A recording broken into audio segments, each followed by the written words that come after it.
Students, as we know, Surat and Hooghly trade decayed, but in their place, Bombay and Calcutta grew. This shift from old ports to the new ones was an indicator of the growth of colonial power, and trade through the new ports came to be controlled by European companies and was carried in European ships. While many of the old trading houses collapsed, those that wanted to survive had to now operate within a network shaped by European trading companies. So, condition of weavers was become very bad as the company tried to eliminate the existing traders and brokers connected with the cloth trade and establish some more direct control over the weaver. It appointed a paid servants called gumasthas to supervise weavers, collect supplies, and examine the quality of cloth. These gumasthas were not good with the weavers, they were outsiders.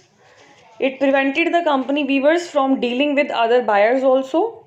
One way of doing this was through the system of advances.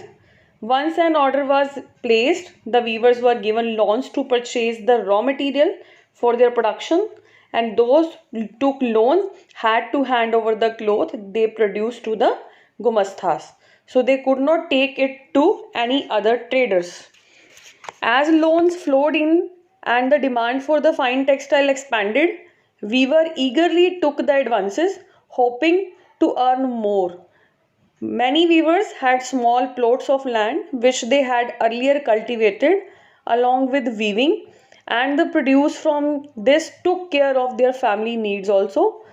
Now they had to lease out the land and devote all of their time of weaving, and weaving in fact required the labor of the entire family with children and women all engaged in different stages of this type of process. As we know, company officials appointed gamasthas who were very rude and they were not having any fellow feeling about the weavers. So, after all, why there were clashes between the gumastas and weavers were started. So, what was the reason behind this? Because firstly, they were outsiders. Early supply merchants had very often lived within the weaving villages and had a close relationship with the weavers and looking after their needs and helping them in times of crisis also. But the new gumastas were very cruel and they were not having long term social link with the village. They acted very arrogantly, marched into the villages and sepoys with the spoils and the peons and punished weavers for delay in supply. If any weaver do the delay in the supply, often beating and flogging by the gumasthas. The weavers lost the space to bargain for prices and sell other goods to different buyers. And here one problem was also there for weavers, the prices. The prices they received from the company was miserably very low, and the loans they had accepted tied them to the company. So, in many places in Karnataka and Bengal, weavers deserted villages and migrated. They start migrating and setting up looms in their villages where they had some family relations. Elsewhere, weavers along with the village trade revolted, opposing the company and its officials also.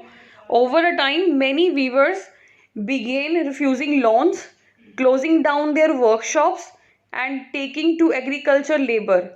So, by the turn of the 19th century, cotton weavers faced a new set of problems. Now, we will do the topic of Manchester comes to India. In 1772, Henry Potolo, a company official, had ventured to say that the demand for Indian textile could never reduce since no other nation produced goods of the same quality. So yet by the beginning of 19th century, we see the beginning of a long decline of textile export from India. In 1811 and 12, piece goods accounted for 33% of India's export. By 1850 to 51, it was no more than 3%. So why did this happen and what were its implications?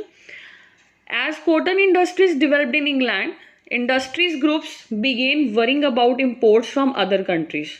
They pressurized the government to impose import duties on cotton textile so that Manchester goods could sell in Britain without facing any competition from outside. At the same time, industrialists persuaded the East India Company to sell British manufactures in Indian market as well. So, exports of British cotton goods increased dramatically in the early 19th century. At the end of the 18th century, there had been virtually no import of cotton piece goods into India.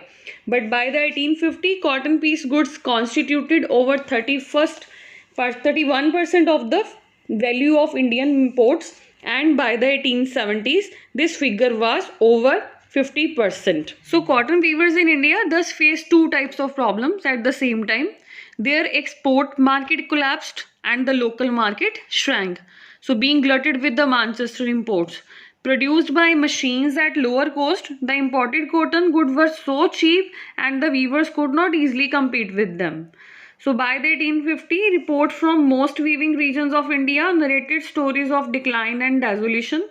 And in 1860, weavers faced a other problem. They could not get sufficient supply of raw cotton of good quality.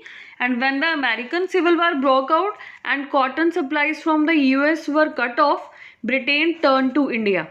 As raw cotton exports from India increased, the price of raw cotton shot up. Weavers in India were starved of supplies and forced to buy raw cotton at exorbitant prices. In this situation, weaving could not pay. Then, by the end of 19th century, weavers and other craft people faced another problem here. Factories in India began production, flooding the market with machine goods. How could weaving industries possibly survive? By doing this, our topic Manchester comes to India will be covered, and the next topic we will cover in our next video.